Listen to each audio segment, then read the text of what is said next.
Well, she's a TV and film star, most recently known for her role as the mother on 2.5 Men. Now, Emmy-winning actress Holland Taylor is taking on a Texas legend. Poor George. He can't help it. He was born with a silver foot in his mouth.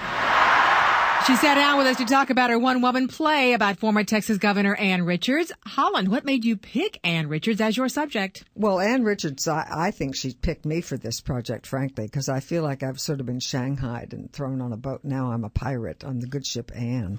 I always loved her, as many Americans did. She was a real presence in New York. I knew more about her after she was governor, of course. How did you actually connect with her? I met her only once. I had lunch with her, and she put me completely at ease, and I had one of the most wonderful visits with anyone in my life. How difficult was it to put together the legend with the reality of Ann Richards? The legend and the reality are really close together. She had phenomenal energy. She had a phenomenal capacity to lift people up. She delighted people. She intimidated them. She scared them. She did many, many things with people because she was a very complex person.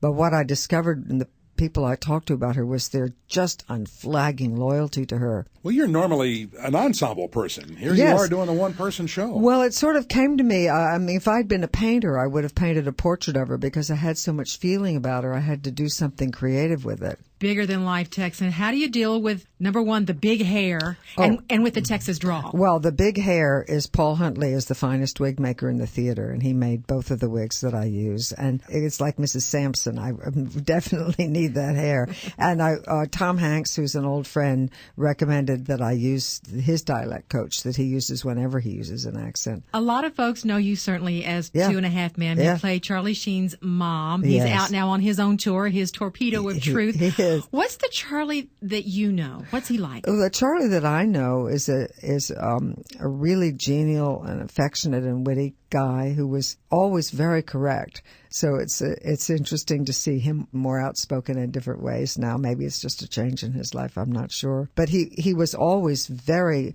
kind and gracious to cast and crew. I never once saw him pull rank or be angry or act like a big star or be a diva in any way. And I texted him right at sort of the beginning when he seemed to be. One was very concerned for his health, and so I would text him, I hope you're eating and sleeping well and feeling better. What would Ann Richards say to Charlie Sheen? She'd probably say, be true to yourself, because God knows she was. She would have made a very interesting president, I think. When she left the governor's office at 60, had she been 50, I think she would have been in the next decade our first woman president, because she had all of the human qualities as well as the tremendous intellect. I mean, she was very smart. She was like a general, take that hill. She was executive, and she would have been a great president. Someone with hope, someone with courage, someone who looked at the realities and who went ahead anyway, smiling and brave. Thanks so much, actress Holland Taylor. There, her play, Anne, an affectionate portrait of Ann Richards, runs April 21st through the 24th at the Grand 1894 Opera House in Galveston.